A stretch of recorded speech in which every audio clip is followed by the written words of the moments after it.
Social media पर इसको लेकर जबरदस्त बहस छिड़ गई है। कई लोग कह रहे हैं कि संस्कृत जानने से ही कोई संत बनेगा क्या? संस्कृत जानकर ही कोई विद्वान बनेगा क्या?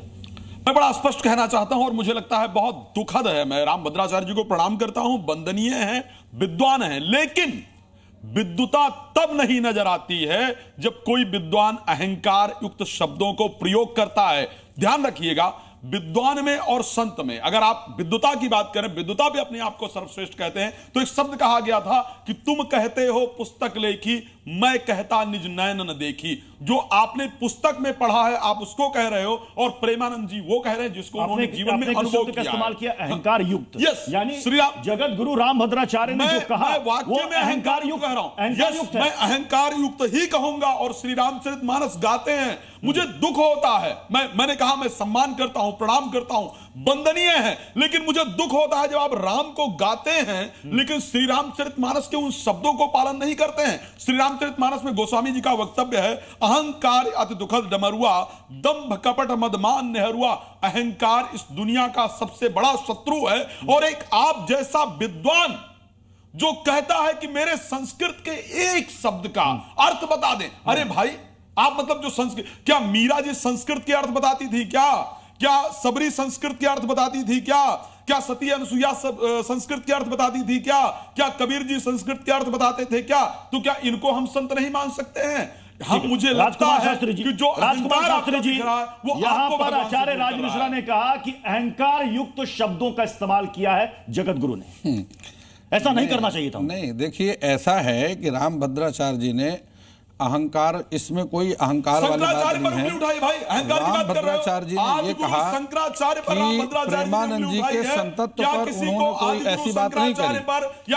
रामभद्राचार्य जी कह रहे हैं कि यदि प्रेमानंद जी विद्वान हैं, अगर उनको शास्त्र का ज्ञान है, उत्तर दीजिए, तो मैं शंकराचार्य सर्वश्रेष्ठ है या रामभद्राचार्य सर्वश्रेष्ठ है? रामभद्राचार्य जी ने शंकराचार्य सर्वश्रेष्ठ है या रामभद्राचार्य सर्वश्रेष्ठ है? बता दीजिए, क्या रामभद्राचार्य जी को सनातन के सर्वश्रेष्ठ पीठ पर बैठे हुए शंकराचार्य पर उंगली उठाने का अधिकार है? इनका तर्क है, मैं पूछ रहा हूं, शंकराचार्य पर उंगली उठाने का अधिकार है? इनका तर्क यह है कि कई ऐसे संत हुए, उसमें से कितने लोगों को संस्कृत आती थी। सबरी को कितनी संस्कृत आती है? चैलेंज करना, ये चुनौती देना कि एक अक्षर संस्कृत का बोल करके बता दे तो मैं मान जाऊं।